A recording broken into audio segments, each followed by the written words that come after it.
की मी मार्ग द्यायच्या अगोदर पूर्ण मला म्हणजे साठाडो जुगाडो होतो पुष्कळ दारू पेत होती अगोदर, जे की मला हे माहिती होतं मला मी दारू किती पेता आणि सट्टा किती लावता हे मला माहीत नव्हतं.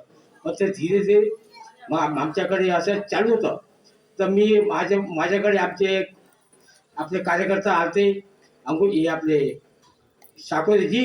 त्यांनी म्हटलं का तुम्ही मारायचा का येता का? तर मी त्यांना म्हटलं हो ठीक आहे, मला चांगलं होईल तर मी येईल, मला सदस्य बंद झाली पाहिजे, होऊन जाईल म्हणे. तर तरी मी त्याला शब्द दिला, पण मी मार्ग घेतला नाही. पण ते धीरे धीरे मग मी ज्या सत्याचा सेवक होता सटरा लावून द्यावं तर असं तोंडामध्ये हा येता तर पडून द्या खाली असं वाटेल तर माझे नुकसान आहे पूर्ण. तर त्याच्या अगोदर मी लागत चांगलं परिस्थिती होतो, पण त्याचे माझे जे आले होते पूर्ण जे जमा केले होते मी पूर्ण ते माझे पूर्ण नुकसान होत चाललं माझं. मी म्हटलं भगवंता कसं होईल. तर मी म्हटलं एक वेळा कार्यकर्ता आले सापडली, त्यांना म्हटलं मी कसं होऊन झालं, तुम्ही शब्द दिला म्हणे कार्य घ्या म्हणे. तर मी ठीक आहे, मी म्हटलं आता मी कार्य घेतो या मार्गामध्ये आता येत मी.